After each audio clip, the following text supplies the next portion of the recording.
Hey guys, आज हम जानेंगे राइट टू इन्फॉर्मेशन के बारे में।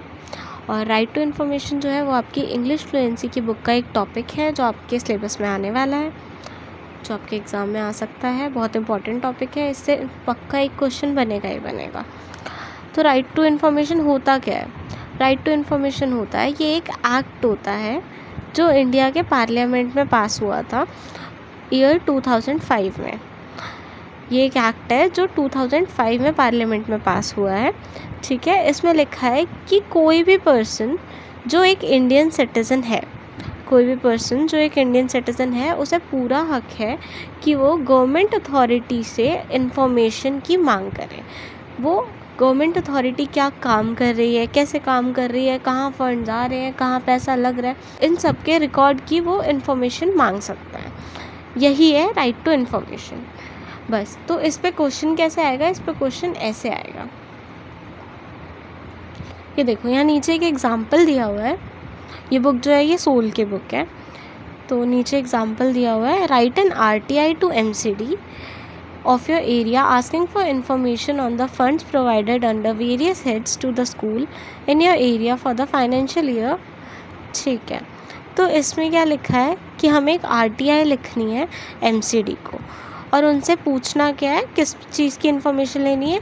Funds provided under various heads to the school in your area, कि हमारे एरिया में एक स्कूल है, उसको कुछ फंड्स मिले हैं, तो उसको किस चीज़ के लिए कितने फंड्स मिले हैं, इसके बारे में हमें इन्फॉर्मेशन चाहिए, ठीक है। तो स्टार्ट करते हैं। स्टार्टिंग कैसे करनी है? जैसे लेटर नहीं लिखते हैं वैसे ही, to the public information officer MCD Karol Bagh. अब यहाँ MCD तो हमें लिखना ही था, करोल बाग इसने इसलिए लिखा है क्योंकि इसके एरिया के आसपास हो। आप अपने एरिया के आसपास का कुछ भी लिख सकते हो। दिल्ली, फिर इसके बाद पिन कोड आ जाएगा, फिर सर या मैडम जो भी है। सब्जेक्ट हमेशा यही लिखना है, request for information under RTI act 2005। Subject इसका हमेशा सेम ही रहेगा, चाहे किसी भी चीज़ की RTI आपसे मांग रहे हैं। इसके बाद आपको नीचे पॉइंट्स बताने हैं। सबसे पहले आपको ये बताना है कि आप हो कौन। जैसे इसमें लिखा है आई, आपका नाम, फिर आप किसकी डॉटर हैं या किसके सन है वो, फिर आप रहते कहाँ हैं, आपका एड्रेस करोल बाग दिल्ली इसने लिखा हुआ है।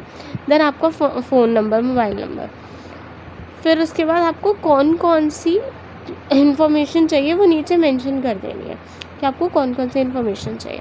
व्हाट इज़ अमाउंट, जैसे इसने पहला लिखा हुआ है, what is the amount of fund granted to the MCD school located at tank road. तो जो MCD स्कूल है उसमें कितना अमाउंट का फंड ग्रांट हुआ है, पहली चीज़।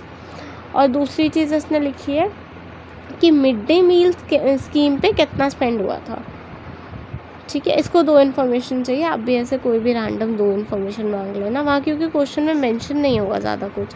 इस क्वेश्चन में भी ज़्यादा कुछ मेंशन था नहीं, सिर्फ इतना ही था कि फंड्स प्रोवाइड हुए हैं एक स्कूल को, उसके बारे में इंफॉर्मेशन निकालनी है कुछ।